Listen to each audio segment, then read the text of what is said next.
नमस्कार दोस्तों, मैं रोहित गुप्ता रोहित क्लासेस में आपका हार्दिक अभिनंदन करता हूं। दोस्तों, हम यहाँ जो है चैप्टर नंबर 9 पढ़ रहे थे, जो कि सूफीवाद एवं भक्ति आंदोलन था। ठीक है दोस्तों, जिसमें हम लोगों का लास्ट क्लास जो है वो रोटेशन के कारण जो है कट गई थी। ठीक है, कोई बात नहीं दोस्तों। आज जो है हम उसी क्लास को, जहां हम लोगों का लास्ट पॉइंट एंड हुआ था, वहीं से स्टार्ट करेंगे। ठीक है, और आज हम लोग कोशिश करेंगे कि जो सूफीवाद जो है ख़त्म होगा, उसके पश्चात अगर भक्ति आंदोलन का टाइम मिले तो उसमें भी कुछ पढ़ लिया जाएगा। ओके दोस्तों, कोई नहीं दोस्तों, आप लोग वीडियो को फास्ट फॉरवर्ड करके देख लीजिएगा। ठीक है, अगर आप लोगों को लगता है कि मैं बहुत स्लो बोलता हूँ, ठीक है, तो आप लोग प्ले स्पीड बटन ऑन करके 1.5x से 2.0x कर सकते हैं और अपने अनुसार जो है वीडियो को देख सकते हैं। ठीक है दोस्तों, तो वीडियो को स्टार्ट करने से पहले आप सभी लोगों से अनुरोध है कि प्लीज़ आप सभी लोग इस वीडियो को लाइक करें, इसको शेयर करें, और जितनी भी नए यूजर्स देख रहे हैं वो प्लीज़ सब्सक्राइब कर बेल आइकन प्रेस कर दें, ताकि मेरे आने वाले वीडियो है जो कि आप लोगों को उपलब्ध हो। और एक विशेष बात यह है कि जितने भी यूजीसी नेट वाले बच्चे हैं वो लोग इस टॉपिक या इस बुक की जितनी भी चैप्टर्स है वो शुरू से ज़रूर पढ़ें, क्योंकि ये उन्हें बहुत ही लाभ आएगा। ठीक है, रिवीजन पर्पस के अनुसार आप लोग बहुत कम टाइम में इस बुक्स को पढ़ सकते हैं। ठीक है, ओके, थैंक यू बच्चों। हम लोग आगे बढ़ते हैं। हम लोगों का टॉपिक है अन्य सूफ़ी सिलसिले।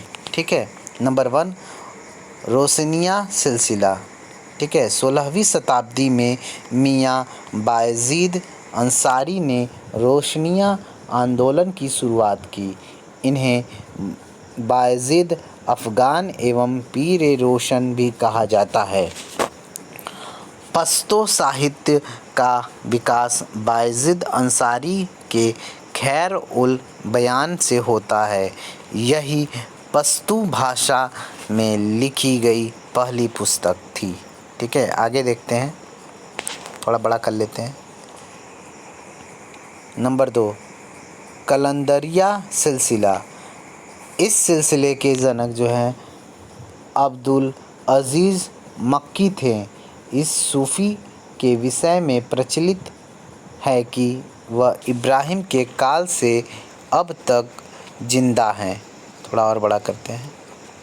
ठीक है, भारत में कलंदरिया शाखा का प्रचार नजमुद्दीन कलंदर ने किया था। नजमुद्दीन निज़ामुद्दीन औलिया के शिष्य थे और उन्हीं के आदेश पर रूम गए थे। ठीक है, रूम गए थे। इन्होंने मक्का की 42 बार तथा चीन एवं इंग्लैंड की 2 बार यात्राएं की थीं। यहाँ रूस होना चाहिए था। चलो ठीक है, देखते हैं। इन्होंने लगातार एक पत्थर पर 30 वर्ष तक समाधि लगाई और एक बार 40 वर्ष का व्रत रखा था, यानी रोज़ा भी बोल सकते हैं, व्रत रोज़ा एक ही है। 200 वर्ष की आयु में नजमुद्दीन कलंदर की मृत्यु हुई। मांडू में इनकी मज़ार है। कुतुबुद्दीन कलंदर की उपाधि सरंदाज थी। ठीक है, और एक लाइन यहाँ ध्यान दीजिएगा, जो उन्हीं के आदेशों पर रोम गए थे। ठीक है, रोम होगा या तो रोम होना ही चाहिए, रोम होना चाहिए, रूम लिखा है। ठीक है, ध्यान रखिएगा, थोड़ा आप लोग भी एक बार चेक कर लीजिएगा इसे, और कमेंट बॉक्स में ज़रूर मैसेज कर दीजिएगा। मुंडित केस कलंदर संप्रदाय के ये सूफ़ी थे। ठीक है, उनका मुंडित केस नाम इस प्रकार पड़ा क्योंकि जब वह ईश्वर की इबादत करते थे तो उनका सिर गर्दन से अलग हो जाता था। खिज्र रूमी कलंदर खपरादरी ने बख्तियार काकी से भेंट कर चिश्तिया एवं कलंदरिया को आपस में मिला दिया था। ठीक है, मिला दिया था। कलंदरों को खानका का जीवन अप्रिय था। ये नागा संतों जैसे जीवन व्यतीत करते थे। सिर, दाढ़ी, भव एवं मोक्ष मोक्ष मोक्ष नहीं मोच मूछ जिसको बोलते मोछ मुड़वाते थे। नंबर 3, ऋषि सिलसिला। इस सिलसिले की गतिविधियों का केंद्र कश्मीर था। यह सिलसिला हिंदू मुस्लिम सामंजस्य को प्रदर्शित करता है। नूरुद्दीन ने अपने आध्यात्मिक गुरु शैव साध्वी लल्ल देव यानी लल्ला योगेश्वरी के प्रभाव में आकर ऋषि सिलसिला चलाया था। नूरुद्दीन शाकाहारी हो गए थे। 14वीं सदी की संत लल्ला देव की रचनाएं वाक नाम से जानी जाती है। नंबर 4, कुबराबिया सिलसिला। यह सिलसिला भी कश्मीर में प्रचलित था। मीर सैयद अली हमदान इस सिलसिले के प्रमुख कवि थे। आगे, मसूद गाजी उपाधि जो था ऐसा सिपह सलार शहीद था। सिपह सलार मसूद गाजी या गाजी वाले मियाँ एक सैनिक से संत बने थे। उन्होंने अपने जीवन की शुरुआत एक योद्धा के रूप में महमूद गजनवी की सेना में की थी। गाजी मियाँ महमूद गजनवी के भांजे थे। 19 वर्ष की आयु में बहराइच में सोहिल देव से लड़ते हुए इनकी मृत्यु हो गई थी। यही बहराइच में इनकी मज़ार है जिसका सर्वप्रथम विवरण अमीर खुसरो एजाज ए खुसरवी में देते हैं। मोहम्मद बिन तुगलक इब्न बतूता के साथ 1341 ईस्वी में तथा फिरोज़ तुगलक ने 1375 ईस्वी में बहराइच के उनके दरगाह की यात्रा की थी। सीरत ए फिरोज शाही के लेखक के अनुसार इनके दरगाह पर कुष्ठ रोग सही हो जाता था। ठीक है, आगे देखते हैं। कुष्ठ रोग सही हो जाता था।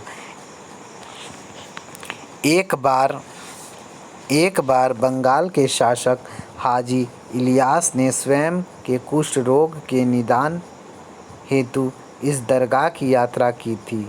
बहराइच में आज भी प्रति वर्ष मेला का आयोजन होता है जिसमें जोहरा बीबी से मसूद के विवाह का उत्सव मनाया जाता है।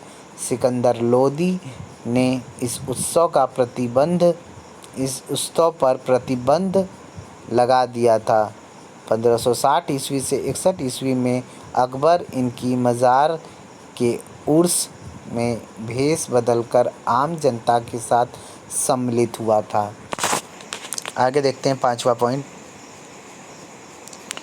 मदारिया सिलसिला। इस सिलसिले के प्रवर्तक थे वो बदियुद्दीन मदार थे। उन्हें यहूदी धर्म का अनुयायी माना जाता है। भारत में सर्वप्रथम वह अजमेर गए। बताया जाता है कि यही ख्वाजा मुइनुद्दीन चिश्ती की आत्मा द्वारा उनको भविष्य के लक्ष्यों का निर्देश मिला था। उनकी गतिविधियों का केंद्र कानपुर का मकनपुर था, जहां आज भी उनकी मज़ार है। ठीक है, आगे देखते हैं। नंबर 6 पॉइंट, नौ सूफीवाद।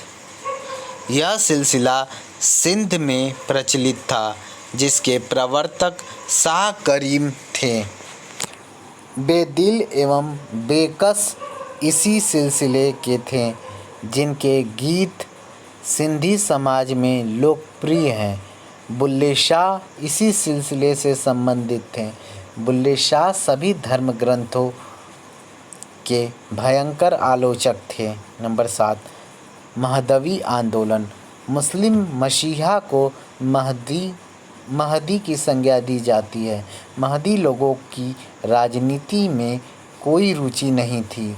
ये लोग अपने साथ शस्त्र रखते थे ताकि वे गैर शरीयत गतिविधियों को रोक सकें। महदी पथ के प्रवर्तक जौनपुर के सैयद मोहम्मद ने दावा किया कि वह महदवी या युग का रिता है, ठीक है, रिता है। उसकी गतिविधियों का केंद्र अहमदाबाद था। अब्दुल फजल का पिता शेख मुबारक नागौरी महदवी संप्रदाय का था। महदवियों को सर्वाधिक सफलता जो है वो दक्षिणी प्रदेशों में मिली। अहमदनगर ने इसे राजधर्म बताया है, ठीक है। नंबर 7 पॉइंट कंप्लीट हो गया। अब 8वां देखते हैं। 8वां है कि आगे है? 8वां पॉइंट है सैयद अहमद, जिसका जन्म 1786 ईस्वी में रायबरेली में हुआ था, ठीक है, रायबरेली में। प्रारंभ में दिल्ली के नक्शबंदी संत शाह अब्दुल अजीज के शिष्य बन गए ये सैयद अहमद। इसके बाद तरीक़ा ए मुहम्मदिया नाम से अपना एक अलग सूफ़ी संप्रदाय बना लिया। क्या? तरीक़ा ए मुहम्मदिया। एक बार सैयद अहमद ने दावा किया था कि उनको बख्तियार काकी की आत्मा ने चिश्ती मत की दीक्षा दी थी। नंबर 9 नूर बख्तिशिया संप्रदाय। नूर बख्तिशिया संप्रदाय केंद्र जो है वो कश्मीर है। संस्थापक जो है वो सैयद मोहम्मद हैं।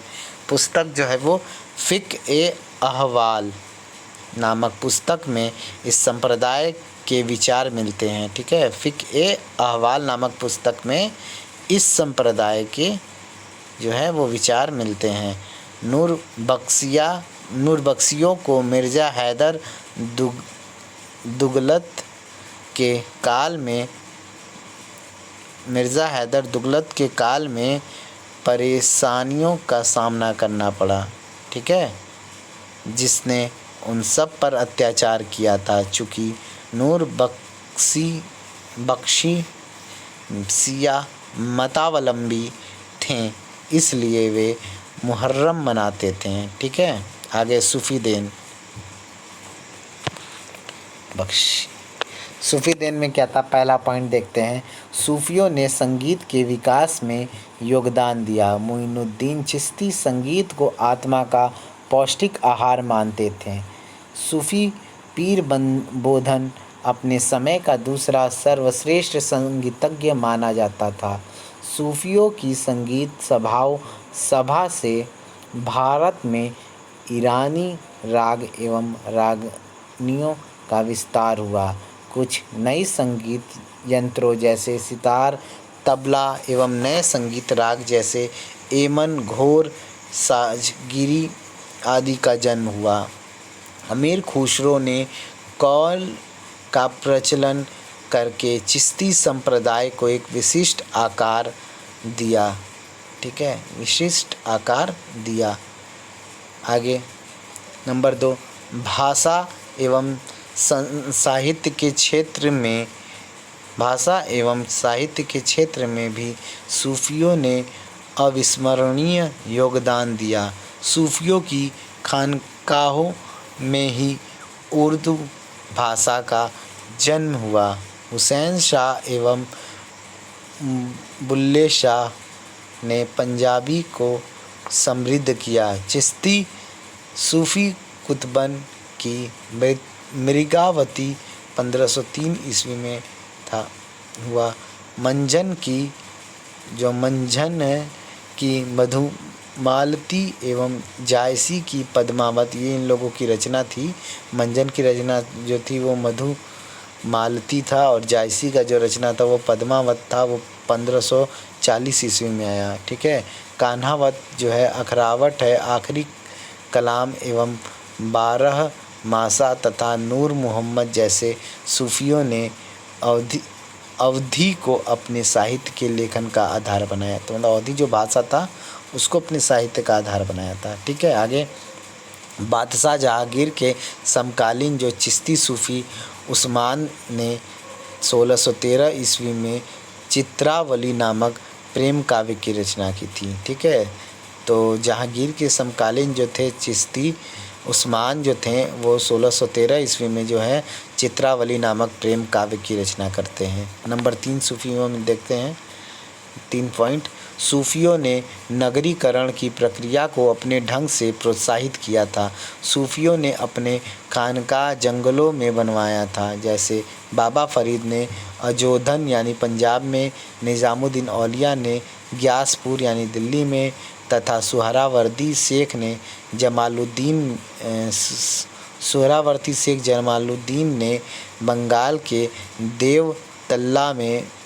देवतल्ला में अपनी खानकाह स्थापित किया। ठीक है, बड़ी संख्या में श्रद्धालु सूफी खानकाहों की तरफ आकर्षित हुए और देखते देखते इन खानकाहों का विकास नगरीय केंद्रों के रूप में होने लगा। नंबर 4 सूफियों ने हिंदू समाज एवं मुस्लिम समाज के बीच सेतु का कार्य किया था।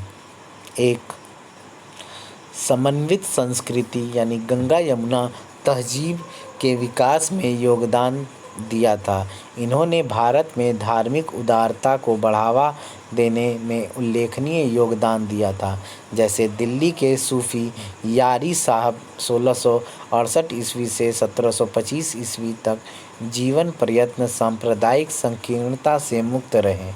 उनकी कविता में राम और हरि के साथ अल्लाह का भी उल्लेख हुआ है।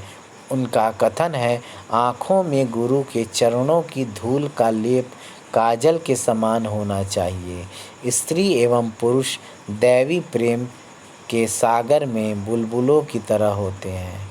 इन्होंने उत्तरी भारत में प्रचलित हिंदू परंपराओं को इस्लाम में स्वीकृति दिलाई। सूफियों की हिंदू एवं मुसलमान दोनों पूजा करते थे। जैसे सिंध के पीर आर्या वनों का संत एवं लाल शहबाज, जिनको हिंदू विष्णु का अवतार मानते थे। बंगाल में गाजी मियाँ को हिंदू सत्यवीर के नाम से पूजते थे। हिंदू इस्लामी सूफी संतों के सर्वोत्तम प्रतिनिधि निज़ामुद्दीन औलिया के अनुसार हर एक इंसान का सहिष्णुतापूर्ण वैध रास्ता अपना मज़हब एवं मंदिर होता है। ठीक है, आगे निज़ामुद्दीन औलिया के अनुसार अनिवार्य प्रार्थनाओं से अधिक महत्वपूर्ण लोगों का कल्याण करना था। अनेक फ़ारसी कवियों ने सूफियों के मानवीय दृष्टिकोण एवं उनकी सभी धर्मों के प्रति सहिष्णुता की नीति को अपनी कविताओं के माध्यम से फैलाया। इनमें 4 प्रमुख हैं: सनाई, अत्तार, इराकी एवं रूमी। सनाई ने कहा था, धर्म एवं विधर्मिता दोनों ईश्वर की ओर बढ़ी जा रही हैं। ठीक है, वह एक साथ बोल रही हैं कि ईश्वर एक ही है और उसके राज्य में किसी का हिस्सा नहीं है। ठीक है, आगे देखते हैं। नंबर 5 जो है,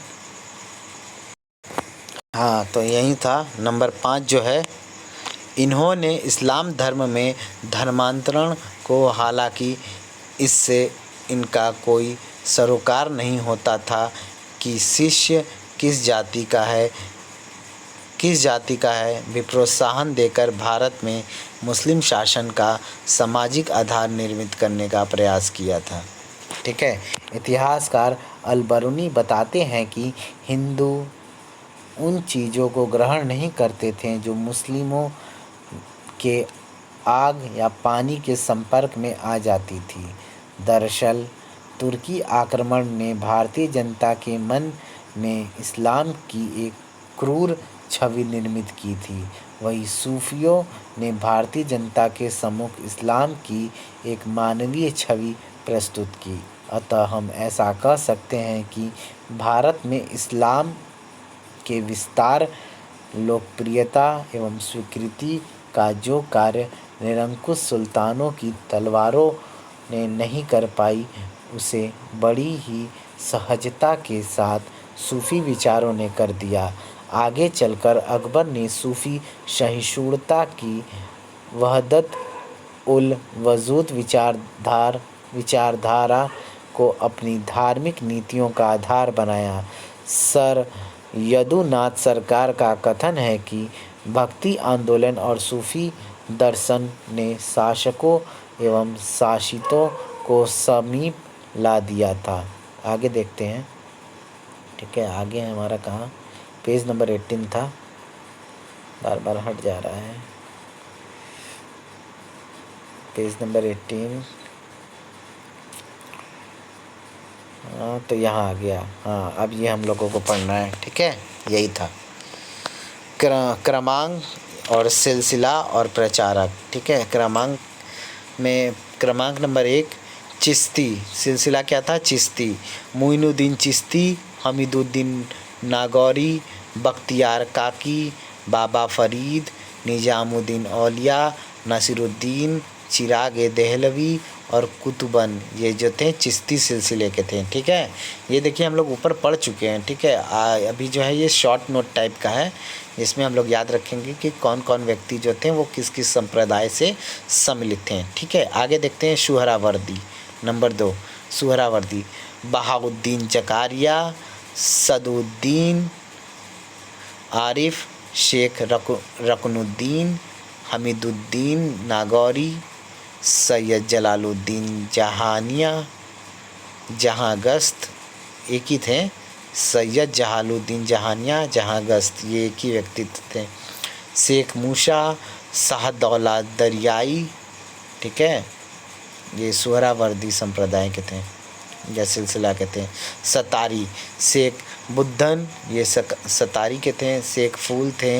मोहम्मद गौस, जो कि इनके प्रमुख वो थे सतारी के व्यक्तित्व, मतलब सूफ़ी।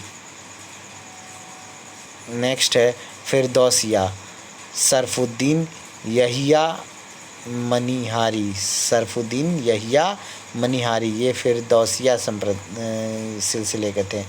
कादिरिया सिलसिले के कौन थे, अब्दुल कादिर जिलानी, शेख मूसा। ठीक है, ऊपर भी शेख मूसा का नाम आया है, ये ऊपर भी सुहरावर्दी के भी थे ये शेख मूसा, और कादिरिया की भी थे शेख मूसा। मियाँ मीर थे, अब्दुल हक मुहद्दिस देहलवी थे, मुल्ला शाह बदख्शी था। ठीक है, मुल्ला शाह बदख्शी, ये थे कादिरिया के। नक्शबंदी के कौन कौन थे देखते हैं। बाकी बिल्ला था, शेख अहमद सरहिंदी थे, शेख मासूम थे, शाह वलीउल्लाह थे, ख्वाजा मीर दर्द थे। ठीक है, ख्वाजा मीर दर्द थे। नंबर 7 जो है वो कलंदरिया के सिलसिले के कौन कौन थे, अब्दुल अजीज़ मक्की थे, खिज्र रूमी थे, नजमुद्दीन थे और मुंडित केश थे। ठीक है दोस्तों, तो ये हमारा जो है सूफ़ीवाद जो है समाप्त होता है। अब जो हम हैं पढ़ेंगे भक्ति आंदोलन। ठीक है, ये इसी चैप्टर नंबर 9 से ही है, तो हम सोचते हैं कि आज जो है हम लोग भक्ति आंदोलन का करीबन 1-2 संप्रदायों के बारे में, 1-2 लोगों के बारे में पढ़ लेते हैं। ठीक है, चलिए स्टार्ट करते हैं भक्ति आंदोलन। तो स्टार्ट करने से पहले आप सभी लोगों से अनुरोध है कि आप सभी लोग प्लीज़ इस चैनल को सब्सक्राइब कर दें, और जितने भी नए यूजर्स हैं वो सब्सक्राइब करने के पश्चात बेल आइकन को प्रेस कर दें, क्योंकि मेरे आने वाले जो भी वीडियो रहेंगे आप लोगों को सही समय पर मिल जाएं। और प्लीज़ लाइक करना कोई नहीं भूलेगा, और प्लीज़ कंजूसी ना करें, शेयर भी कर दें ताकि दूसरों को भी इसका लाभ मिल सके। जो भी हिस्ट्री पढ़ता है अगर वो इस वीडियो को देखता है तो वो कुछ ना कुछ ज़रूर सीख कर जाएगा। ओके दोस्तों, अगर सीखेगा नहीं तो कम से कम कुछ किसी को सिखा के जाएगा। ओके, चलिए स्टार्ट करते हैं भक्ति आंदोलन। हिंदू विचारधारा में मोक्ष प्राप्ति के 3 साधन बताए गए हैं। पहला ज्ञान, दूसरा कर्म एवं तीसरा भक्ति। वेद कर्मकांडी हैं। उपनिषदों में ज्ञान का महत्व बताया गया है तथा गीता अर्थात उपनिषदों का सार में तीनों के समन्वय की चर्चा है। मध्यकाल में कई धार्मिक विचारकों एवं सुधारकों ने भारत की सामाजिक धार्मिक जीवन में सुधार लाने के उद्देश्य से भक्ति को साधन बनाकर एक आंदोलन प्रारंभ किया, जो कि भक्ति आंदोलन के नाम से प्रसिद्ध हुआ। ठीक है, अपने शांत स्वरूप के कारण उसे मौन क्रांति भी कहा गया है। महत्वपूर्ण यह है कि मध्यकालीन भक्ति आंदोलन भक्ति का पुनर्जन्म है या भक्ति का द्वितीय चरण है। इसके पहले चरण की शुरुआत 7वीं शताब्दी में दक्षिण में आलवों एवं नयनारों द्वारा किया गया था। किसके द्वारा? दक्षिण में आलवों और नयनारों के द्वारा किया गया था। ठीक है। भक्ति आंदोलन का इतिहास शंकराचार्य के समय से ही प्रारंभ होता है। भक्ति आंदोलन का उद्देश्य जो है वो हिंदू धर्म एवं समाज में सुधार करना, हिंदू मुस्लिम एकता की स्थापना करना आदि था। मैक्स वेबर का मत है कि भक्ति के उद्भव में पराजित शासक वर्ग की विचारधारा से घनिष्ठ संबंध होता है। हालांकि उनका मत तर्कसंगत नहीं, क्योंकि इस आधार पर हम दक्षिण भारत में भक्ति आंदोलन के उदय की व्याख्या नहीं कर पाएंगे। आगे हम शंकराचार्य पढ़ेंगे। ठीक है, शंकराचार्य। चलिए शंकराचार्य पढ़ते हैं। शंकराचार्य, इनका जन्म जो है 788 ईस्वी में केरल के कलादी नामक ग्राम में हुआ था। मृत्यु इनका जो है 820 ईस्वी में केदारनाथ में हुआ था। माता और पिता शिव गुरु जो इनके पिता थे एवं आर्याम्बा जिन्हें विशिष्टा देवी कहते थे, वो उनकी माता थी। उपाधि इनको परमहंस की मिली थी। प्रच्छन्न बौद्ध की उपाधि इनको प्राप्त थी। शंकराचार्य बौद्ध धर्म की आलोचना तो करते हैं लेकिन महायान की नहीं। इसी कारण उन्हें कपट बुद्ध यानी प्रच्छन्न बौद्ध भी कहा जाता है। ठीक है, प्रच्छन्न बौद्ध भी कहा जाता है। गुरु, जन्म के 8वें वर्ष गृह त्याग दिया था इन्होंने और नर्मदा के तट पर गोविंद योगी को अपना पहला गुरु बनाया। उन्होंने ही परमहंस की उपाधि दी थी। शंकराचार्य ने काशी के धार्मिक ग्रंथों एवं दार्शनिक सिद्धांतों का अध्ययन किया। इसके बाद गौड़पाद को अपना गुरु बनाया। याद रखना सब लोग, शंकराचार्य के गुरु कौन थे? गौड़पाद। ठीक है, लेकिन इनका पहला गुरु अगर पूछा जाए तो क्या बताएंगे आप लोग? गोविंद योगी। ठीक है, गौड़पाद जो थे उनके गुरु जो है वो दार्शनिक जब सिद्धांत उनको प्राप्त हो गया उसके बाद जो बने थे तो वो गौड़पाद थे। ठीक है, शंकराचार्य के जीवनीकार जो है आनंद गिरी थे। ठीक है, जीवनीकार मतलब जो जीवन यापन में उनका मदद करते थे वो आनंद गिरी थे। ठीक है, या आनंद गिरी थे। 825 ईस्वी में मालाबार तट से सुधार आंदोलनों की शुरुआत हुई। इतिहासकारों का एक वर्ग इन सुधारों के समय से ही कोल्लम संवत की शुरुआत मानता है। ठीक है, कोल्लम संवत की शुरुआत। नर्मदा नदी के तट पर महिष्मती में मंडन मिश्र एवं उनकी पत्नी भारती से शास्त्रार्थ किया था। इसके बाद मंडन मिश्र को अपना शिष्य बनाया और उसका नाम सुरेश्वर रखा। शंकराचार्य का प्रयाग में कुमारिल भट्ट से शास्त्रार्थ हुआ था। कहाँ पे? प्रयाग में किससे हुआ था? कुमारिल भट्ट से शास्त्रार्थ हुआ था। उन्होंने उपनिषद, ब्रह्मसूत्र एवं गीता पर भाष्य लिखा था, जिसे प्रस्थानत्रयी कहा जाता है। सौंदर्य लहरी के लेखक शंकराचार्य ही थे। शंकराचार्य एक कुशल अध्यापक एवं नाटक शास्त्र भी थे। ठीक है, उन्होंने भारत में संस्कृति के एकता को स्थापित करने के लिए 4 पीठों की स्थापना की। ठीक है, आगे देखते हैं। इन्होंने पंचायतन पूजा को प्रारंभ किया। ठीक है, पंचायतन पूजा का आरंभ इन्हीं ने किया था, शंकराचार्य ने। इसमें शिव मुख्य देवता होते हैं, जबकि गणेश, शक्ति, ब्रह्मा और विष्णु सहायक देवता होते थे। उनकी यही पंचदेवोपासना स्मृति धर्म कहलाई। ठीक है, पंचायन मंदिर का प्राचीनतम उदाहरण जो है वो गुप्त युगीन देवगढ़ का दशावतार मंदिर है। शंकराचार्य का मत केवलाद्वैतवाद या अद्वैतवाद, केवलाद्वैतवाद बोलो या अद्वैतवाद के नाम से विख्यात है। ठीक है, इस सिद्धांत के अनुसार आत्मा एवं ब्रह्म में कोई भेद नहीं, ब्रह्म निगूढ़ और सत्य है जबकि जगत मिथ्या है। ठीक है, एक बात आप लोग बहुत ध्यानपूर्वक सुनिएगा कि शंकराचार्य का जो मैथ है अद्वैतवाद के नाम से विख्यात है। ये हर एक एग्ज़ाम में, मतलब ज़्यादा से ज़्यादा, हर एक एग्ज़ाम नहीं, मतलब ज़्यादा से ज़्यादा एग्ज़ाम में ये पॉइंट ज़रूर पूछता है। लेकिन अब एग्ज़ाम का जो ट्रेंड है ना वो बहुत ही चेंज हो रहा है, तो इसलिए जो है आप लोग अंडरलाइन इस लाइन को ज़रूर करिएगा कि अद्वैतवाद को ही केवलाद्वैतवाद कहा जाता है। ठीक है, ध्यान रखिएगा। चलिए आगे बढ़ते हैं। ब्रह्म के अतिरिक्त यदि कुछ प्रतीक हो रहा है वह माया या अविद्या है, लेकिन शंकराचार्य की माया इतनी कठिन एवं क्लिष्ट थी कि वह आम जन को समझ में नहीं आई। इसलिए यह मत आम लोगों के बीच व्यापक लोकप्रियता न प्राप्त कर पाया। मात्र 32 वर्ष की उम्र में ही उनकी मृत्यु हो गई। ठीक है, ये देख लेते हैं जो ब्रैकेट वाला पोर्शन, इनका जो मठ था, 4 मठ था, वो कहाँ कहाँ था ये देखते हैं। ठीक है, पहला था ज्योतिर्मठ जो कि बद्रीनाथ केदार में है। ठीक है, बद्री केदारनाथ में है। ठीक है, दूसरा है इनका गोवर्धन मठ जो कि पुरी में है, उड़ीसा में पड़ता है, पुरी द्वार।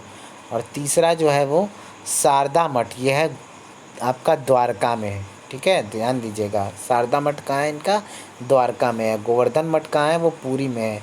और ज्योतिर्मठ कहाँ है, वो बद्री में है, केदारनाथ में। और श्रृंगेरी मठ कहाँ है, वो मैसूर में है। ठीक है, ध्यान रखिएगा, श्रृंगेरी मठ जो है वो मैसूर में है, शारदा मठ द्वारका में है, गोवर्धन मठ जो है वो पुरी में है, और ज्योतिर्मठ जो है के बद्री केदारनाथ में है। ठीक है, आगे देखते हैं। रामानुजाचार्य, शंकराचार्य यहाँ पे समाप्त होते हैं। अब हम लोग रामानुजाचार्य पढ़ेंगे, जिनका जन्म होता है वो 1017 ईस्वी से कांची के पेरुम्बदूर में हुआ था। ठीक है, ये लगभग 120 वर्ष तक जीवित रहे। बाप रे, पेरुम्बदूर में इनका, कांची के पेरुम्बदूर में इनका जन्म हुआ था, वो 120 वर्ष तक जीवित रहे हैं। ठीक है, प्रारंभिक नाम जो है इसमें लक्ष्मण है इनका प्रारंभिक नाम। माता पिता जो है वो कांतिमती एवं केशव थे, इनके पिता का नाम केशव था। गुरु जो थे इनके कांची के यादव प्रकाश से वेदांत की शिक्षा ली। तत्पश्चात यमुनाचार्य की शिक्षता ग्रहण की थी इन्होंने। कार्य क्षेत्र क्या था, तिरुचिरापल्ली के श्रीरंगम मठ में रहते हुए वैष्णव धर्म का प्रचार प्रसार एवं शिक्षण कार्य किया था रामानुजाचार्य ने। ठीक है, उनका चोल शासक के से कुछ विवाद हुआ तो कुछ समय चोल राज्य छोड़कर होयसल राज्य के मैसूर में चले गए। ठीक है, आगे पुस्तकें जो इनकी हैं वो ब्रह्मसूत्र पर भाष्य लिखा था इन्होंने, जिसे श्री भाष्य कहा जाता है। वेदांत शास्त्र, वेदांत द्वीप एवं वेदांत संग्रह की भी रचना की थी। रामानुज सगुण ईश्वर के उपासक थे। उन्होंने राधा गोपियों और कृष्ण के भक्ति परम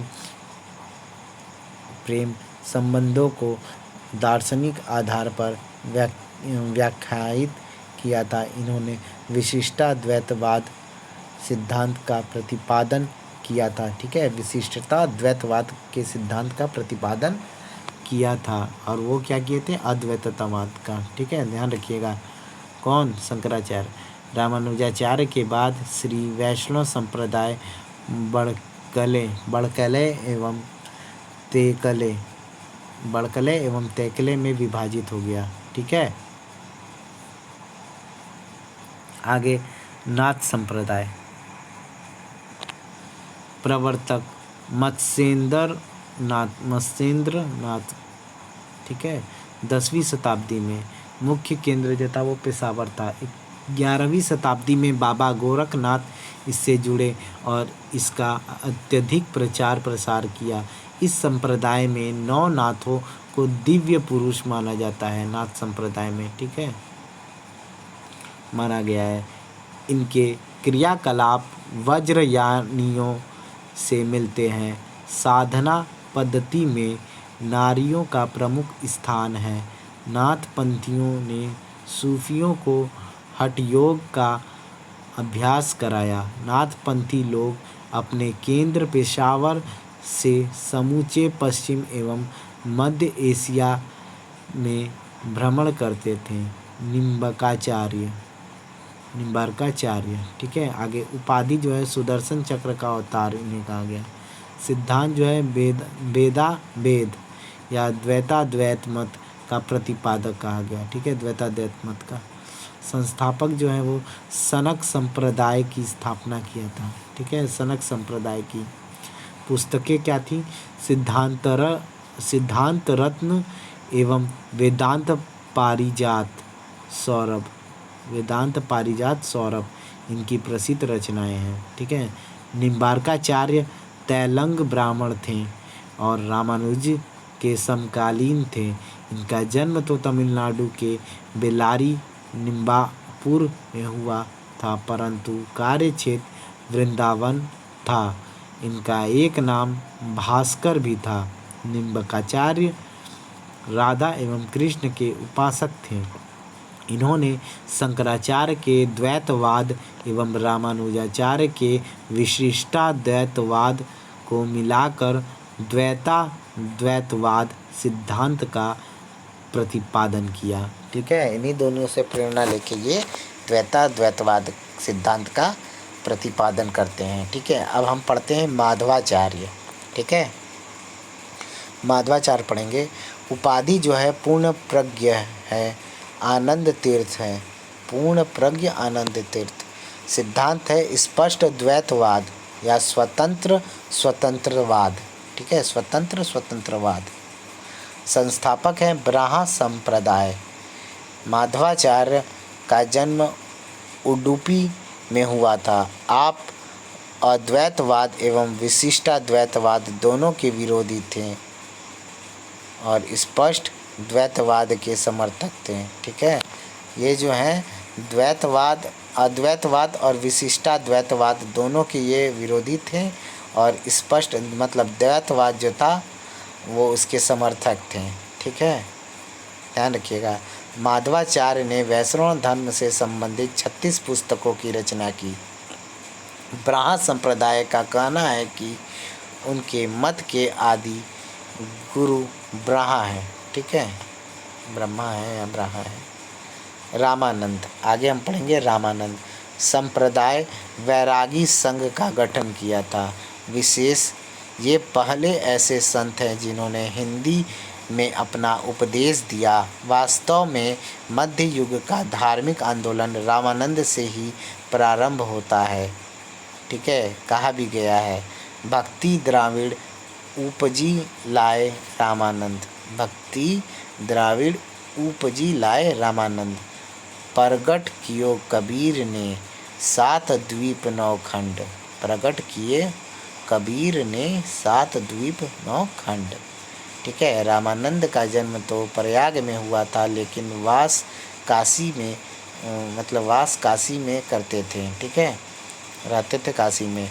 वे कुछ समय तक श्री संप्रदाय के राघवानंद के साथ रहे और इन्हें अपना गुरु भी स्वीकार किया था। मतभेद होने पर इनका मठ त्याग कर उत्तर भारत आ गए रामानंद, ठीक है। इन्होंने ही उत्तर एवं दक्षिण की भक्ति के बीच सेतु मतलब समन्वय का कार्य किया। रामानंद ने विष्णु के स्थान पर राम की आराधना पर बल दिया। इन्होंने जाति के स्थान पर मानव की एकता पर बल दिया। कहते थे कोई व्यक्ति किसी व्यक्ति से उसका धर्म, संप्रदाय एवं जाति ना पूछे। अच्छा करते थे, काश वही लागू होता। जात पात पूछे ना कोई, हर का भजे सो हर का होई, मतलब हर का भजे सो हर का होई। रामानंद के चारों वर्णों को भक्ति मार्ग का उपदेश दिया, ठीक है, वर्णों को भक्ति मार्ग का उपदेश दिया, मतलब कोई भी व्यक्ति होता था उन सभी को उपदेश देते थे। इन्होंने विभिन्न जातियों के लोगों के साथ मिलकर भोजन पकाने और साथ भोजन करने पर लगे प्रतिबंध की उपेक्षा की। रामानंद के 12 प्रमुख शिष्य थे में 6 ब्राह्मण, 4 निम्न जाति के और 2 स्त्रियां थीं। इसमें धन्ना जाट किसान थे, सेना या सेन नाई थे, रैदास मोची का कार्य करते थे, जुलाहा कबीर एवं कसाई सधाना थे। ठीक है, ध्यान रखिएगा, धन्ना जाट किसान के थे। ठीक है, और सेना या सेन नाई थे, रैदास जो थे मोची का कार्य करते थे, जुलाहा जो थे वो कबीर एवं कसाई जो थी वो सधाना थी। ठीक है, आगे रामानंद पहले भक्ति सुधारक थे जिन्होंने महिलाओं को भी अपना शिष्य बनाया, जिसमें पद्मावती एवं सूरसीर थी। ठीक है, पद्मावती और सूरसीर थी। रामानंद के उपदेश सिखों के आदि ग्रंथ में संकलित हैं। याद रखिएगा, रामानंद का जो उपदेश था, प्रवचन था, वो सिखों के आदि ग्रंथ में संकलित है। आगे बल्भाचार्य, आगे हम क्या पढ़ेंगे? बल्भाचार्य। रामानंद खत्म होता है, बल्भाचार्य पढ़ते हैं। उपाधि, जगत गुरु की इनको उपाधि मिली है। सिद्धांत जो है शुद्ध दैत मत का विकास किया था इन्होंने। अपने दर्शन का नाम जो है पुष्टि मार्ग रखा था। विशेष क्या थी देखते हैं। बल्भाचार्य तेलंगाना में रहने वाले थे, तेलंगाना के ये रहने वाले थे, निवासी थे, लेकिन उनका जन्म जो है वो 1479 1479 ईस्वी एवं उनकी मृत्यु 1530 ईस्वी बनारस में हुआ था। बल्भाचार्य के व्यक्तित्व पर विष्णु स्वामी के रुद्र संप्रदाय का अत्यधिक प्रभाव पड़ा। बल्भाचार्य ने विजयनगर के शासक कृष्णदेव राय के दरबार में विद्वानों को हराया, अतः उनको जगत गुरु महाप्रभु श्रीमदाचार्य की उपाधि मिली। बल्भाचार्य ने संन्यास ग्रहण नहीं किया था। ठीक है, और गृहस्थ जीवन में रहकर ही मोक्ष का संदेश दिया था। इनके पुष्टि मार्ग का प्रमुख उद्देश्य श्री कृष्ण, जिसे वे श्रीनाथ जी कहते थे, कि यश लीला का गान करना था। इन्होंने वेदांत सूत्र की संस्कृत में टीका लिखा। सुबोधिनी, सिद्धांत रहस्य एवं भक्तिवर्धिनी इनकी रचनाएं हैं। जाति प्रथा पर इनका विचार था कि मध्यकालीन जाति व्यवस्था को स्वीकार करने का तात्पर्य वैदिक काल की व्यवस्था का विरोध करना है। धार्मिक जागृति के साथ साथ संगीत, काव्य, नृत्य एवं चित्रकला में भी इनका योगदान है। बल्भाचार्य ने काशी में हनुमान घाट पर गंगा में जल समाधि ले ली थी। ठीक है, बल्भाचार्य के पुत्र विट्ठल नाथ थे, जिनको अकबर ने गोस्वामी की उपाधि तथा गोकुल एवं जैतपुरा की जागीरें प्रदान की। ठीक है, आगे देखते हैं। औरंगजेब के दमन के कारण श्रीनाथ जी की मूर्ति यानी श्री कृष्ण की मूर्ति को उदयपुर पहुंचा दिया गया, जहां वह नाथ द्वार के नाम से प्रसिद्ध हुई। 18वें से 19वीं शताब्दी में वल्लभ संप्रदाय प्राच्य पूर्व का विषयासक्त यानी भोगवादी संप्रदाय बन गया था। आगे चैतन्य 1485 ईस्वी से 1533 ईस्वी तक। ठीक है, जन्म जो है बंगाल के नदिया में इनका हुआ था। प्रारंभिक नाम जो था वह निमाई पंडित था, निमाई पंडित। उपाधि था कृष्ण एवं विष्णु का अवतार। गौरांग प्रभु या विद्यासागर भी इन्हें कहा जाता था। ठीक है, गुरु सुदर्शन एवं केशव भारती थे, संस्थापक थे। वो मध्य गौड़ीय संप्रदाय का गठन इन्होंने किया था। सिद्धांत जो था अचिंत्य भेद सिद्धांत, ठीक है, का प्रतिपादन इन्होंने किया था। विशेष क्या था देखते हैं। नंबर 1, चैतन्य ने ही जोड़ी करताल एवं कीर्तन पद्धति की शुरुआत की थी। नंबर 2, चैतन्य को 2 समकालीन शासकों बंगाल के अलाउद्दीन हुसैन शाह एवं उड़ीसा के प्रताप रुद्र देव का संरक्षण मिला। ठीक है, आगे देखते हैं, थोड़ा छोटा कर लेते हैं। चैतन्य की बंगाल के संस्कृति पुनर्जागरण में अत्यंत महत्वपूर्ण भूमिका रही। माता सची थीं तथा उनके बचपन का नाम निमाई पंडित था। वे बहुत गोर, सुंदर, ब्यूटीफुल थे, स्मार्ट थे। ब्यूटीफुल तो लड़कियां होती हैं, इसलिए गौराग प्रभु के नाम से भी जाने गए। उनको प्रारंभिक शिक्षा दीक्षा सुदर्शन नामक आचार्य से मिला। ठीक है, शिक्षा पूर्ण हो जाने पर उन्हें विद्यासागर की उपाधि मिली। चैतन्य की पहली पत्नी लक्ष्मी की मृत्यु सर्पदंश से हो गई थी, मतलब सांप ने डस लिया था इसलिए हो गया था। उनकी दूसरी पत्नी विष्णु प्रिया थी, मतलब ये कृष्ण विष्णु से बहुत प्रेम करते थे, इसलिए जो है वो विष्णु प्रिया लक्ष्मी उन्हीं से संबंधित नाम आ रहा है। 22 वर्ष की अवस्था में चैतन्य ने गया में केशव, देखिए यहाँ पे भी नाम आ गया केशव भारती से संन्यास की दीक्षा ले ली। चैतन्य का कार्य क्षेत्र पूरी था और यहीं पर उनकी मृत्यु हुई। चैतन्य ने ही मथुरा के निकट वृंदावन की पहचान की थी। इन्होंने यहाँ 6 ब्राह्मण गोस्वामियों को भेजा और वृंदावन में कृष्ण पंथ को एक नया जीवन दिया। चैतन्य ने गोसाई संघ एवं मध्य गौड़ीय संप्रदाय की स्थापना किया। अचिंत्य भेदाभेद सिद्धांत दिया। उनकी भक्ति साधना के 9 सिद्धांत थे। वृंदावन में राधा कृष्ण को आध्यात्मिक रूप प्रदान कर इनकी भक्ति को लोकप्रियता प्रदान किया।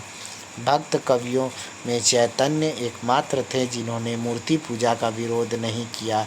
फिर भी हम उन्हें परंपरावादी नहीं कह सकते। इनके अधिकांश शिष्य निम्न जाति के थे, जिनमें रामतनु पांडे यानी तानसेन के गुरु हरिदास भी थे। मुसलमान भी इनके शिष्य थे। सनातन एवं सपा नामक शिष्यों ने चैतन्य के विचारों को एक ठोस दार्शनिक आधार प्रदान किया। चैतन्य का विश्वास था कि मनुष्य नृत्य एवं संगीत द्वारा ईश्वर में लीन हो सकता है। कृष्ण दास ने चैतन्य चरितम की रचना की। चैतन्य एवं वल्लभाचार्य दोनों समकालीन ही थे। ठीक है, नेक्स्ट पढ़ते हैं मीराबाई। अच्छी है। मीराबाई का जन्म जो है वो 1498 में और मृत्यु जो है 1546 ईस्वी में हुआ था। ठीक है, शासनकाल 1498 से 1546 तक था। उपाधि था गीत शैली की कविता की देवी इन्हें कहा गया। राजस्थान की राधा भी इनको बोला जाता था मीराबाई को। पुस्तकें जो हैं वो राग गोविंद हैं एवं नरसी जी का मायरा है, इनकी रचना है। ठीक है, मीराबाई की। मीराबाई मेड़ता के रतन सिंह राठौर की इकलौती पुत्री थी। जयमल जिसने कि अकबर के चित्तौड़ हमले 1567 से 68 ईस्वी का सफलतापूर्वक विरोध किया था। मीरा भाई का चचेरा भाई था। ठीक है, वो मीराबाई का क्या था? चचेरा भाई था जयमल, याद रखिएगा। इनका विवाह उदयपुर के राणा सांगा के पुत्र भोजराज से हुआ था। मीराबाई का जो विवाह हुआ था वो भोजराज से हुआ था। मीराबाई युवावस्था में ही विधवा हो गई थी। खानवा युद्ध 1527 ईस्वी में राणा सांगा की तरफ से लड़ते हुए उनके पिता की मृत्यु हो गई थी। ठीक है, राणा सांगा की तरफ से लड़ते हुए उनके पिता की मृत्यु हो गई। इन्होंने माधुर्य भाव से कृष्ण की उपासना की और कृष्ण को अपना पति माना। मीराबाई की मृत्यु द्वारका में हुई थी। ठीक है, आगे पढ़ते हैं। सूरदास। सूरदास का जन्म है रुकनाता ग्राम यानी आगरा में हुआ था। रुकनाता ग्राम आगरा में हुआ था। मृत्यु जो है इनकी पारसौली ग्राम में हुई थी। रचनाएं जो इनकी है सूर सारावली, साहित्य लहरी एवं सूर सागर। जहांगीर ने सूरदास को आश्रय दिया था। ठीक है, जहांगीर जो है वो सूरदास को आश्रय दिया था और उसी के संरक्षण में सूर सागर की रचना हुई थी। सूरदास का संबंध बल्बाचार्य की शिष्य परंपरा से था। बल्बाचार्य ने ही सूरदास को पुष्टि मार्ग में दीक्षित किया था, यानी कि बल्बाचार्य जो थे वो सूरदास के गुरुजी थे। इन्हीं की प्रेरणा से सूरदास ने श्रीमद् भागवत के आधार पर कृष्ण लीला को अपनी रचनाओं का आधार बनाया। बल्बाचार्य के पुत्र विट्ठलनाथ ने 8 कवियों के समूह यानी अष्टछाप की स्थापना की थी। विट्ठलनाथ ने, आता है क्वेश्चन, विट्ठलनाथ ने 8 कवियों की स्थापना की थी। ठीक है, अष्टछाप की स्थापना किसने की थी? तो विट्ठलनाथ। ठीक है, आगे सूरदास इन्हीं में से एक थे। ठीक है, सूरदास ने माधुर्य भाव से प्रेरित होकर कृष्ण के साथ राधा को भी सम्मिलित कर उनकी लीलाओं का वर्णन किया है। सूरदास का अब्दुल रहीम खाना से संपर्क था। ठीक है, आगे है तुलसीदास। अब्दुल रहीम खाना से संपर्क, आगे तुलसीदास को देखते हैं। जन्म जो है वो 1532 ईस्वी में बांदा के राजापुर में हुआ था। उनकी माता और पिता थे होलसी एवं आत्माराम दुबे जो इनके पिता थे। पत्नी जो थी वो रत्नावली थी और मृत्यु इनका हुआ था 1632 ईस्वी में। मतलब जन्म जो हुआ था वो 1532 में और मृत्यु हुआ था 1632 में। 100 साल जिए थे। रचनाएं जो थी वो गीतावली, कवितावली, विनय पत्रिका, सतसई, पार्वती मंगल, रामचरितमानस मोस्ट इम्पॉर्टेंट, ध्यान दीजिएगा। ठीक है, तुलसीदास अकबर एवं जहांगीर के समकालीन थे। अबुल फजल ने आईने अकबरी में इनका उल्लेख भी किया है, लेकिन ये मुग़ल दरबार से संबंध नहीं थे। तुलसीदास काशी में रहते थे और उनका संपर्क अब्दुल रहीम खाना से था। ठीक है, नेटवर्क मतलब उनका बहुत तेज़ था। रामचरितमानस की रचना 42 वर्ष की अवस्था में 1574 ईस्वी में प्रारंभ किया। ठीक है, और 2 वर्ष 7 माह में इनको पूर्ण कर लिया। 2 वर्ष 7 महीना लगा और रामचरितमानस को पूरा कर लिया। कुछ इतिहासकारों के अनुसार इसकी रचना जहांगीर के काल में हुई। रामचरितमानस में कुल 7 कांड यानी अध्याय हैं।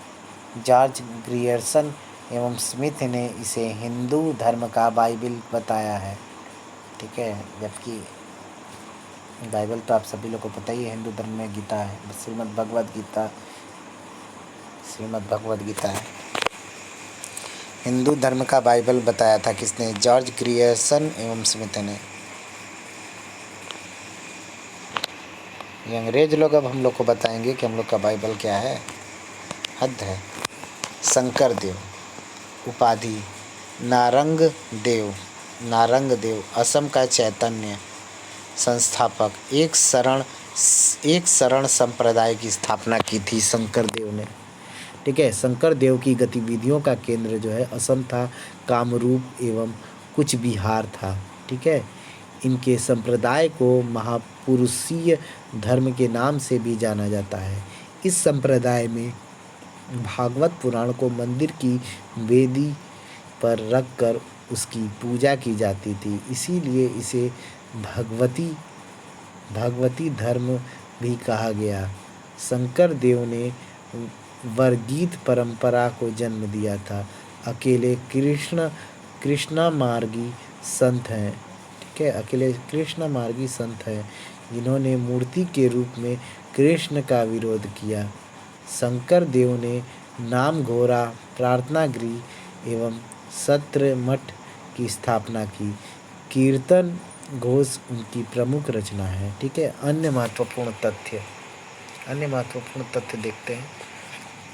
नंबर 1, मध्यकाल में बंगाल का नदिया वेदांती बुद्धिवाद, नव्य न्याय या नवीन तर्क का केंद्र था।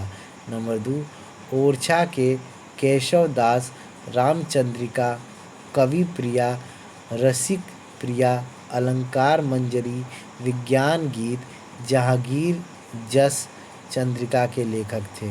ठीक है। नंबर 3, प्रेम वाटिका एवं सुजान रस खान के लेखक रस खान थे, विट्ठल नाथ के शिष्य थे। ठीक है। प्रेम वाटिका एवं सुजान रस खान के लेखक रस खान थे, विट्ठल नाथ के शिष्य थे ये लोग। रस खान केवल कृष्ण के चरित्र को देखकर उनकी ओर आकर्षित हो गए थे। नंबर 4 जो है आदि ग्रंथ जयदेव, सूफी बाबा फरीद, रामानंद, नामदेव, रैदास, धन्ना सेन एवं मीराबाई के गीत सिक्कों के आदि ग्रंथ में मिलते हैं। नंबर 5 आगरा में राधा बल्लवी संप्रदाय की स्थापना हुई। इसके संस्थापक हित हरिवंश थे। ठीक है। नंबर 6 नारायणी संप्रदाय की स्थापना गुजरात में नारायण दास ने किया। नंबर 7 मध्य प्रदेश में प्राणनाथ ने प्रणामी संप्रदाय की स्थापना की। ठीक है। इस संप्रदाय का उद्देश्य सर्वधर्म समन्वय था। प्राणनाथ का छत्रसाल पर अधिक प्रभाव था। प्राणनाथ ने कुरान एवं वेदों को आमने सामने रख के बताया कि इन दोनों के बीच कोई बुनियादी अंतर नहीं है। ठीक है। नंबर 8 देखते हैं। शिव नारायण इनका जन्म जो होता है वो 1710 ईस्वी में उत्तर प्रदेश के बलिया में हुआ था। शिव नारायण परोक्ष रूप से दारा सिंह के विचारों से प्रभावित थे और हिंदू एवं इस्लामी परंपराओं में मेल कराने का उपदेश दिया। बताया जाता है कि मुगल बादशाह मुहम्मद शाह रंगीला नादिर शाह के आक्रमण के पश्चात उनका शिष्य बन गया था। नंबर 9 दासकूट आंदोलन 16वीं शताब्दी में कर्नाटक में पुरंदर दास ने दासकूट आंदोलन चलाया था। नंबर 10 लालगिरी या लाल बेग ने अलखनामी या अलखगिरी संप्रदाय की स्थापना की थी। नंबर 11 उदासी संप्रदाय की स्थापना गुरु नानक के पुत्र श्री चंद्र ने की थी। 12 नंबर गुजरात के संत नरसिंह मेहता ने कृष्ण भक्ति पर 1 लाख दोहों की रचना की। सूरत संग्राम में संकलित गीत महात्मा गांधी के प्रिय भजन वैष्णवों जन तो तेनो कहिए वैष्णवों जन तो तेनो कहिए के रचयिता नरसिंह मेहता ही थे। नंबर 13 धर्मशास्त्रों के प्रसिद्ध भाष्यकार बिहार के चंदेश्वर 14वीं सदी में हुए थे। नंबर 14 बंगाल के नवद्वीप यानी नदिया के रघुनंदन ने इस काल में रूढ़िवादी हिंदुओं की भावनाओं को व्यक्त किया। वे मध्यकाल में धर्मशास्त्रों के सबसे प्रभावशाली लेखक थे। इन्होंने ब्राह्मणों के विशेषाधिकारों का ऐलान किया और कहा कि कलयुग में केवल ब्राह्मण एवं शूद्र यही 2 वर्ण होंगे। उन्होंने हिंदू धर्म पर कुल 28 पुस्तकें लिखी थी। ठीक है। आगे नंबर 15 कश्मीर की मीराबाई के नाम से विख्यात रानी हब्बा खातून के विरह गीत आज भी कश्मीरियों द्वारा गाए जाते हैं। रानी के प्रति यूसुफ शाह यानी कश्मीर का शासक को बादशाह अकबर अपने साथ ले गया और फिर वापस नहीं लौटने दिया। ठीक है। आगे 16 नंबर भक्तमाल के लेखक जन्मांध नाभादास थे। भक्तमाल के जो लेखक थे वो जन्मांध नाभादास थे। ठीक है। आगे देखिए निर्गुण धारा देखते हैं। निर्गुण संप्रदाय के संतों ने एक निराकार सर्वशक्तिमान सर्वव्यापी ईश्वर की आराधना का संदेश दिया। जाति व्यवस्था उच्च नीच या विभक्तिकरण की किसी भी व्यवस्था को अस्वीकार कर सर्वसंश्लेषणात्मक एकीकरण का संदेश दिया। इस संप्रदाय के प्रमुख संतों ने बाह्य साधना के स्थान पर वैयक्तिक साधना पर जोर दिया। निर्गुण का प्रचार तो शंकर जैसे दार्शनिकों ने भी किया था, लेकिन इनकी माया की अवधारणा आम जन के समझ से परे थी। परंतु कबीर, नानक, रैदास, दादू आदि जो हैं वो निर्गुण संतों ने सरल भाषा के माध्यम से जनसाधारण को महसूस कराया। निर्गुण संत ईश्वर को कोई नाम नहीं देना चाहते थे। यदि देना भी पड़ता तो उन्होंने उसे राम, रहीम, गोविंद एवं करीम कहा था। ठीक है, आगे देखते हैं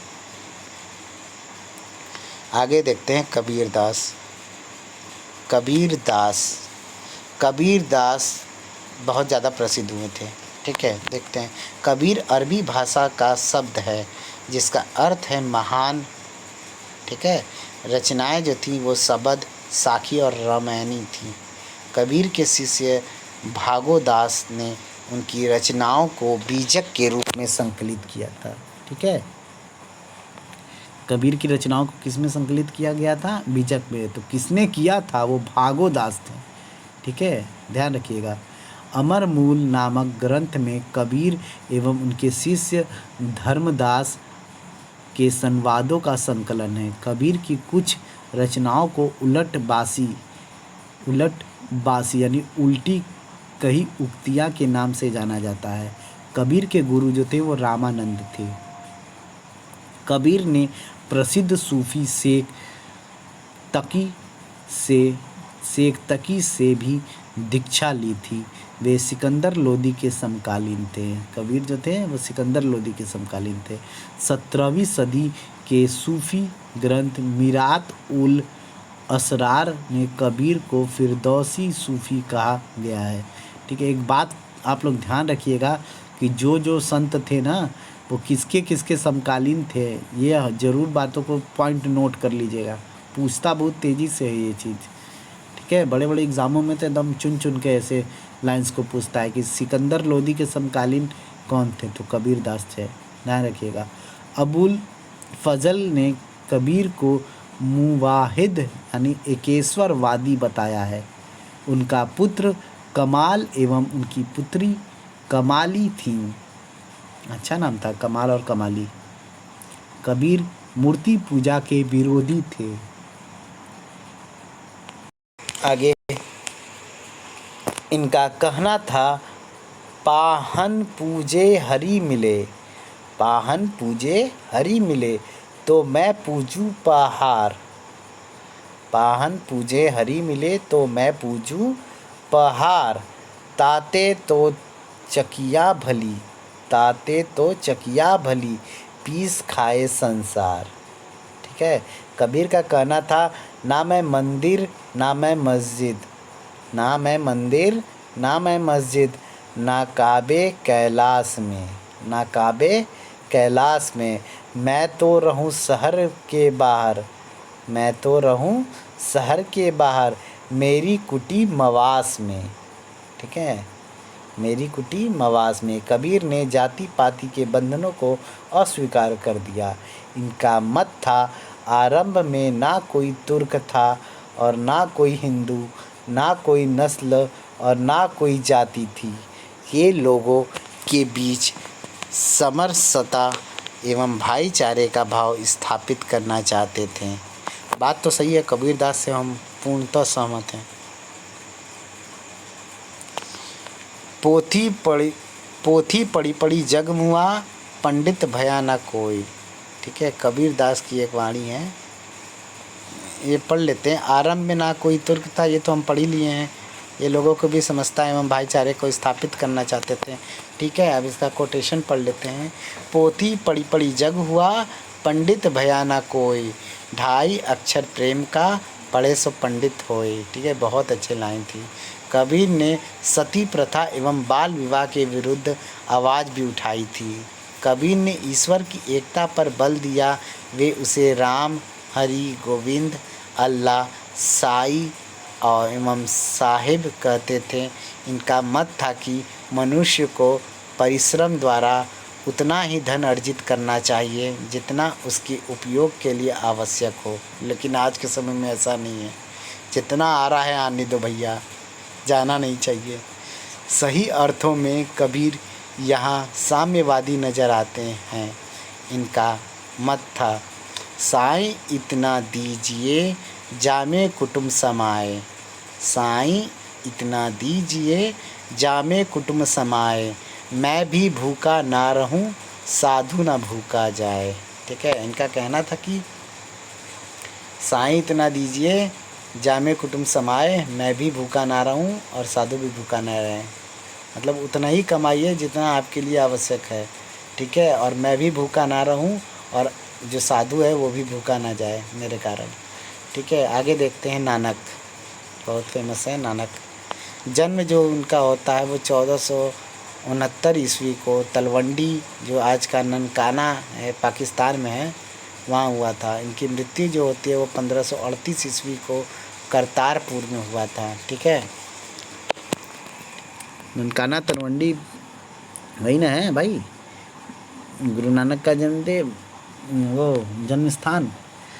उपाधि हाजिरवाल अजीज, डेहरा मठ। नानक ने रवि नदी के किनारे, या रावी भी बोल सकते हैं, रावी नदी के किनारे करतारपुर में अपना डेहरा बनाया और यहीं अपने उपदेश देते थे। पत्नी सुलाखीन एवं पुत्र श्रीचंद्र एवं लक्ष्मीदास थे। ठीक है, श्रीचंद्र एवं लक्ष्मीदास थे। शिष्य जो थे वो लहना एवं मर्दाना थे। नानक जब उपदेश देते तो मर्दाना रबाब बजाते थे। लहना ही गुरु अंगद देव के नाम से दूसरे सिख गुरु बने। जो लहना थे ना, वही उनका जो मुख्य नाम था वो गुरु अंगद देव था, याद रखना। लहना उनका निक नाम था, बने। इनको नानक ने अपना उत्तराधिकारी नियुक्त किया था या बनाया था। ठीक है, आगे देखते हैं। शबद।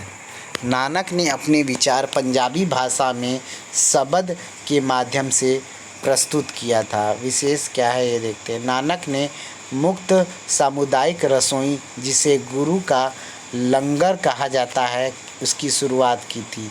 नानक के कथन क्या थे? नानक की प्रथम उक्ति थी, कोई हिंदू और कोई मुसलमान नहीं। देखो, ये भी कबीर के अनुसार ही चले, कोई हिंदू कोई मुसलमान नहीं। उनके अनुसार यह युग एक कटार है और राजा कसाई है। बाप रे बाप, यह युग एक कटार है और राजा कसाई है। नानक के शिष्यों को सिख कहा जाता था। सिख शिष्य का अपभ्रंश है। आगे चलकर जब यह धर्म बना तो नानक को पैगंबर माना जाने लगा। ठीक है, सिख धर्म का प्रवर्तक या पैगंबर भी बोल सकते हैं नानक को। आगे देखते हैं। नानक का जन्म जो है वो खत्ती परिवार में हुआ था। पिता कालूचंद एवं माता तृप्ता देवी थी। नानक सिकंदर लोदी के समकालीन थे। देखो, आगे ऊपर भी सिकंदर लोदी के समकालीन कबीर थे और नानक भी थे। ठीक है, तो जान लेना। तो जब कबीर और सिकंदर लोदी के समकालीन थे तो नानक और कबीर भी एक समकालीन हुए। ठीक है, आगे देखते हैं। लोदी काल में सुल्तानपुर के राजकीय अन्न भंडार में राजस्व कलर के पद पर थे वे। मतलब उनका पोस्ट भी था, कलर के पद पे भी काम किए सुल्तानपुर में। ठीक है, आगे देखते हैं। लोदी काल में वहीं पर उन्हें प्रबोध प्राप्त हुआ। नानक ने अनेक मुस्लिम संतों जैसे पानीपत के शेख फरीद एवं शेख इब्राहिम से आध्यात्मिक समस्याओं पर विचार विमर्श किया था। रैदास एवं नामदेव आदि से भेंट की थी।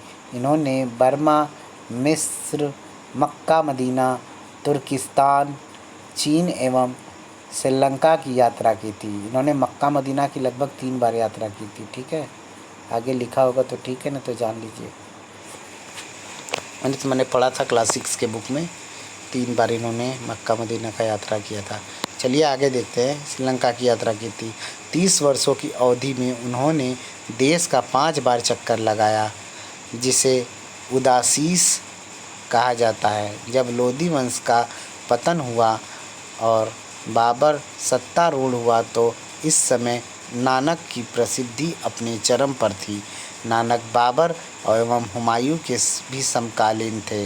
बाबर अपनी सेनाओं के साथ 1524 ईस्वी में सैयदपुर में गुरु नानक से मिला था। नानक ने उनकी सेनाओं द्वारा किए गए कुकृत्यों को देखा था। ठीक है, अतः उन्होंने बाबर की सेना को पाप की बारात की संज्ञा दी थी। ठीक है, पाप की बारात की संज्ञा किसने दी थी? बाबर की सेना को। ध्यान रखिएगा, पॉइंट नोटेड, लाइन खींच लीजिएगा। ठीक है, तो वो गुरु नानक ने दिया था। गुरु नानक ने गृहस्थ जीवन का परित्याग नहीं किया था। इन्होंने केवल अस्थायी रूप से संन्यास धारण किया था। अपने जीवन के अंतिम क्षणों में अपने परिवार को साथ रहने की अनुमति दी थी। नानक मूर्ति पूजा के विरोधी थे और किसी भी प्रचार के धार्मिक ग्रंथ में उनकी आस्था नहीं थी। सिखों के आदि ग्रंथ जिसका संकलन सिखों के 5वें गुरु अर्जुन देव ने किया था, में जपजी नामक कविता है, जो कि नानक के आध्यात्मिक विचारों को स्पष्ट करती है। क्या? जपजी। इसी का एक भाग मूल मंत्र जो नानक के ईश्वर संबंधित विचारधारा को स्पष्ट करती है। नानक ने स्त्री को भी समान रूप से मोक्ष का अधिकार दिया। आगे कबीर एवं नानक में समानताएं, मतलब इन लोग में समानताएं क्या थी, मतलब दोनों आपस में कैसे मेल खाते थे, देखते हैं। और अब आगे जो है असमानताएं भी पढ़ेंगे, पहले समानताएं देखते हैं। दोनों लोगों के विचार भक्ति एवं सूफी परंपराओं से प्रभावित थे। ये पहला पॉइंट था। दूसरा, दोनों हिंदू मुस्लिम एकता में हिमायती थे और जाति प्रथा एवं कर्म कांड के विरोधी थे। नानक का कहना था कि आगामी दुनिया में कोई जाति नहीं रहेगी। दोनों में सामाजिक समरसता का सिद्धांत दिया। नंबर 3, दोनों ने मध्यम मार्ग की पैरवी की, जिसमें एक गृहस्थ के कर्तव्यों के साथ आध्यात्मिक जीवन का समन्वय था।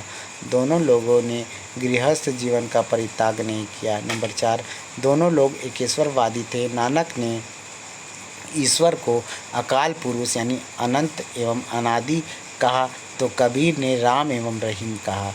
नंबर 5, साहित्यिक क्षेत्र में दोनों लोगों का योगदान है। कबीर एवं नानक कोई धर्म नहीं चलाना चाहते थे, परंतु कालांतर में उनके अनुयायियों ने अलग अलग पंथ, कबीर पंथ एवं सिख धर्म चलाया था। ठीक है, हालांकि सिख धर्म बहुत प्रसिद्ध भी हुआ, कबीर पंथ धीरे धीरे समाप्त हो गया। असमानताएं क्या थी, अब देखते हैं। ठीक है, नंबर 1, कबीर की शैली व्यंग्यात्मक शैली है। इनके विरोध का तरीका काफ़ी कर्कश होता था। वहीं नानक का व्यक्तित्व अत्यंत भद्र यानी शांत था। इनकी शैली मृदुवाद शैली थी। नानक बिना किसी का दिल दुखाए परिवर्तन लाना चाहते थे। नंबर 2, नानक ने महिलाओं को प्रत्येक क्षेत्र में पुरुषों के समान अधिकार दिए जाने की वकालत अपने उपदेशों में की थी। ठीक है, इन्होंने उपदेशों में कबीर की तरह यह नहीं कहा, माया महा ठगनी मैं जानी, माया महाठगिन मैं जानी, त्रिपटी कर फांसी लिए बोल मधुर बानी। माया महाठगिन मैं जानी, त्रिपटी कर फांसी लिए बोल मधुर बानी। ठीक है, ये महिलाओं पर व्यंग कसते थे। ठीक है, आगे देखते हैं। नंबर 3, कबीर संसार को माया यानी छलावा मानते थे, जबकि नानक इन्हें छलावा नहीं मानते थे। नंबर 4, कबीर मुख्यतः आलोचक की भूमिका में रहे, जबकि नानक ने रचनात्मक प्रवृत्तियों को बढ़ावा दिया। कबीर के विपरीत नानक ने एक आदर्श राज्य की परिकल्पना की, जिनकी बागडोर एक दार्शनिक राजा के हाथ में हो गया। यही कारण है कि सिख धर्म एवं सिख राज्य के उद्भव के बीच नानक के उपदेशों में समाहित थे। ठीक है, आगे देखते हैं। मलुक दास। ठीक है, आगे क्या है? मलुक दास। वीडियो लंबा तो नहीं हो रहा है ज़्यादा? नहीं चलेगा अभी। मलुक दास जन्म जो उनका हुआ था 1574 ईस्वी में काड़ा में, इलाहाबाद में हुआ था। पुस्तकें इनकी थी रतन खान एवं ज्ञान बोध। ठीक है, मलुक दास जो है वो कबीर पंथी थे। इनका मत था अजगर करे न चाकरी, पंछी करे न काम। अजगर करे न चाकरी, पंछी करे न काम। दास मलुका कह गए सबके दाता राम। ठीक है, इस महान चमत्कारी संत ने एक बार डूबते हुए शाही जहाज को बचा लिया था। ठीक है, आगे देखें। रैदास कबीर रविदास, ये जो इनकी पंक्ति थी ना मलुक दास की, ये कबीर से बहुत मिलती जुलती है, तो इसलिए कंफ्यूज मत होइएगा। इनकी पंक्तियों को ध्यान से पढ़िएगा। आगे देखते हैं। रैदास यानी रविदास, यह भी निर्गुण शाखा के संत थे। कबीर की भांति इनके भी गुरु रामानंद थे। रैदास का जन्म जो है काशी में हुआ था।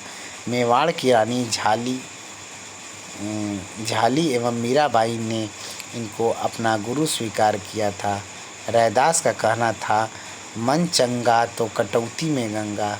भाई गंगा किनारे के निवासी थे तो गंगा का जिक्र ना करें, ऐसा हो ही नहीं सकता। मन चंगा तो कटौती में गंगा। रैदास के अनुसार हरि सब में है और सब में हरि है। हरि सब में है और सब हरि में है। रैदास का मत है कि यह संसार एक खेल है जो कि असत्य है। इस खेल का खिलाड़ी ईश्वर यानी बाजीगर है जो कि सत्य है। यह संसार एक खेल है जो कि असत्य है। इस खेल का खिलाड़ी जो ईश्वर है जो कि सत्य है। ठीक है, अब आते हैं दादू जी का जन्म जो है 1544 ईस्वी में अहमदाबाद में हुआ है। मृत्यु जो है इनका 1603 ईस्वी में राजस्थान के नारैना यानी नारायण गांव में हुआ था। प्रारंभिक नाम जो इनका था महाबली था और उपनाम जो इनका था राजस्थान का कबीर भी कहा गया है इनको। संस्थापक जो है ये निपथ संप्रदाय के थे। नीपक संप्रदाय एवं पर ब्रह्मा संप्रदाय के संस्थापक थे। दादू जो है वो कबीर पंथी थे। वे आमेर के मान सिंह और अकबर के समकालीन थे। कौन? दादू। अकबर दादू का सम्मान करता था और उनसे काफ़ी प्रभावित भी था। 1585 ईस्वी में वह अकबर से फतेहपुर सीकरी में मिले और 40 दिनों तक दोनों लोगों के बीच धार्मिक विचार विमर्श हुआ। दादू जाति के धुनिया थे। उन्होंने एक असांप्रदायिक मार्ग निपथ संप्रदाय की स्थापना की। 1554 ईस्वी में दादू पंथ की स्थापना हुई। नामा एवं निहंग इस पंथ की दो प्रमुख शाखाएं हैं। दादू के सत्संग को अलख दरीबा कहा जाता है। दादू का कहना था कि ईश्वर के सम्मुख सभी स्त्री पुरुष भाई बहन हैं। दादू दयाल को किसी भी अन्य भक्ति कवि की तुलना में इस्लाम का अधिक ज्ञान था। इनका कहना था, दोनों भाइयों हिंदू और मुसलमान के एक से हाथ और पैर हैं, दोनों के कान और आँखें हैं। इनके बखनाजी, माधोदास, सुंदरदास एवं रज्जब जैसे कुल 152 शिष्य थे। इसमें 100 शिष्य जो थे गृहस्थ रहे तथा 52 जो है वो साधु हो गए, जो दादू पंथ के 52 स्तंभ कहलाए। रज्जब के अनुसार यह संसार वेद तथा सृष्टि कुरान है। यह संसार जो है वो वेद है, ठीक है, और सृष्टि जो है वो कुरान है। जो श्रम नहीं करता वह राम नाम लेने का भी अधिकारी नहीं है। दादू के अनुरोध पर उनके शिष्यों ने विभिन्न धर्मों की बातों का संकलन एक पुस्तक में किया। इसके पश्चात ऐसा ही प्रयास सिखों ने आदि ग्रंथ हेतु किया। दादू के अनुयायियों का केंद्र है। कबीर ग्रंथावली का संबंध राजस्थान के दादू पंथियों से है। दादू ने पुस्तकीय ज्ञान का तिरस्कार न कर लिखित रूप से संत वाणियों की रक्षा कर विशेष जोर दिया। दादू ग्रंथावली की एक महत्वपूर्ण संकल्पना गुरु की संकल्पना है। ठीक है, आगे देखते हैं सतनामी संप्रदाय। हालांकि वीडियो लंबा नहीं होगा, चलिए ये वाला पढ़ लेते हैं, उसके बाद देखते हैं सतनामी संप्रदाय। अन्य नाम जो है मुंडिया एवं मिनियास। संस्थापक जो है वो वीर भान। संस्थापना जो है वो 1657 ईस्वी में नारनौल यानी पटियाला में हुआ था। ठीक है, आगे देखते हैं सतनामी बैरागी पंथी कबीर पंथी थे। इस पंथ की स्थापना 1657 ईस्वी में नारनौल पटियाला में हुआ था। जगजीवन इसी संप्रदाय के से संबंध थे। सतनामी अपने सिर पर बाल नहीं रखते थे, इसलिए इनको मुंडिया भी कहा जाता था। सतनामी जो है मिनियास भी कहलाए। उनकी पुस्तकें पोथी कहलाती थीं। सतनामियों ने औरंगजेब के खिलाफ विद्रोह कर दिया था, जिसे बिशन सिंह कछवाहा ने दबा दिया था। ठीक है, आगे देखते हैं महाराष्ट्र में भक्ति आंदोलन। ठीक है, तो ये है, हम नेक्स्ट वीडियो में पढ़ेंगे। ठीक है दोस्तों, क्योंकि वीडियो बहुत लंबा हो जाएगा और अपलोड करने में भी थोड़ा दिक्कत होगा। ठीक है दोस्तों, तो इस वीडियो को जो है यही पे एंड करते हैं और इसके बाद बस एक और वीडियो आएगा और भक्ति आंदोलन पूरी तरीके से समाप्त हो जाएगा। ठीक है दोस्तों, वीडियो में बने रहने के लिए आप लोगों का बहुत बहुत शुक्रिया दोस्तों। वीडियो को प्लीज़ लाइक कर दीजिएगा, इसे शेयर कर दीजिएगा और जितने भी नए यूज़र्स हैं उनसे अनुरोध है कि आप लोग प्लीज़ सब्सक्राइब कर दीजिए और बेल आइकन दबा दीजिए ताकि आने वाली वीडियो जो हैं आपको टाइम से उपलब्ध हो। ठीक है दोस्तों, मिलते हैं नेक्स्ट वीडियो में। थैंक यू सो मच दोस्तों, टेक केयर, बाय बाय, मिलते हैं नेक्स्ट वीडियो में। Thank you.